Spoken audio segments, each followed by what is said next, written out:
và cũng đã cho nó cho nhà cho tụi nó trò tụi nó là chỉ số tiền của nó thì còn cái chạy này là mà uống cái rượu xong không gì đó cái ta còn chơi bảo hiểm nó cầm cái còn có cái còn thế đó rồi nên cái gì còn có thì cũng hay lắm thế á.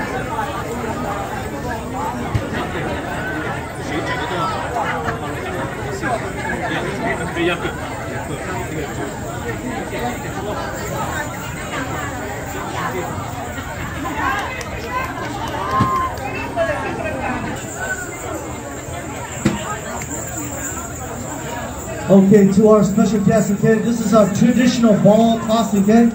This is for courtship, this is for friendship, okay? And if you do this, you're gonna have luck for the rest of the year, okay? And if you don't, you're still gonna, you might have a little wart on your butt, that's it. Crazy catches. I was like, whoa, whoa, whoa. I was like, whoa. Yeah, not gonna lie. Luôn luôn, thế là đây cho chị nè, luôn luôn. Xã cho thầu luôn thế là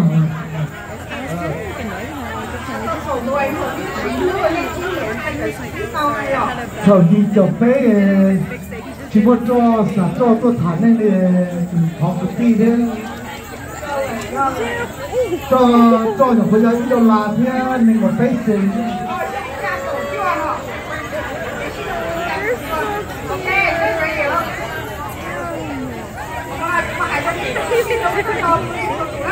No, you made the dance for me. We can't. That was so cute.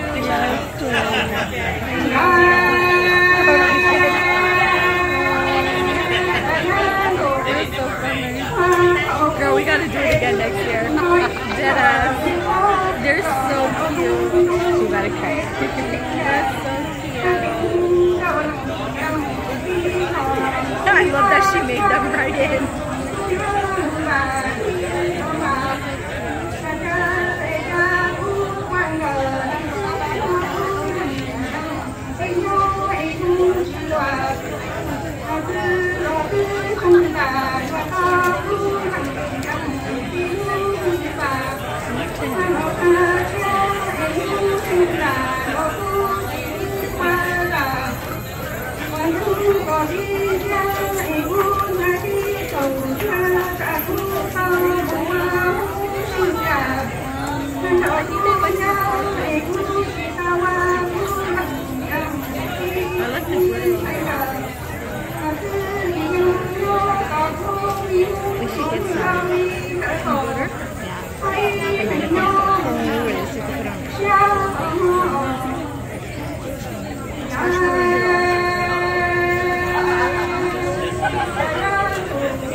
That's my mommy.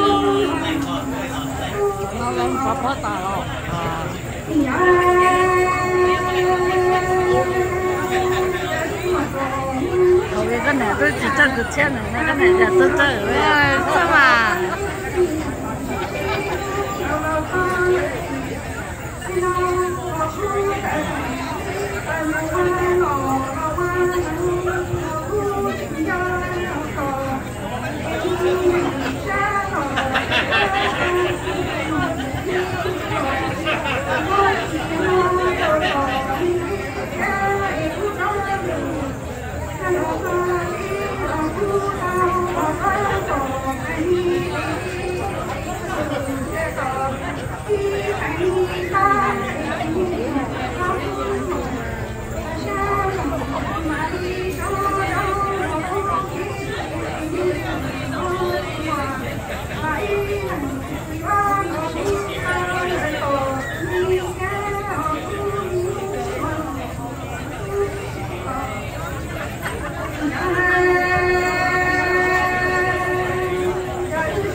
Chia mà làm cá, cho mẹ.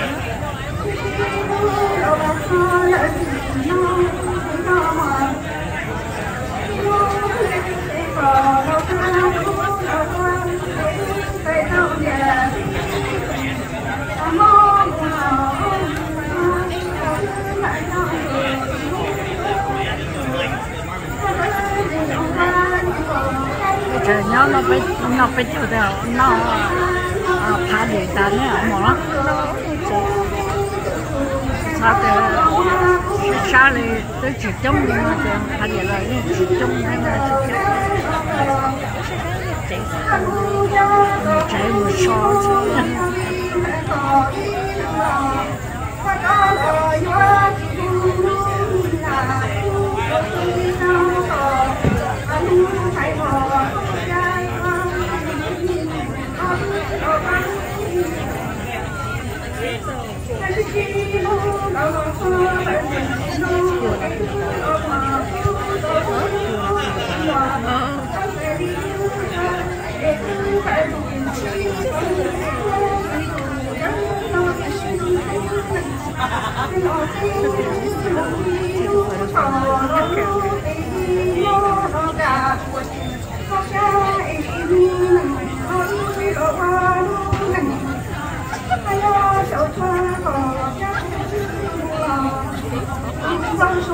Like I see them looking at each other.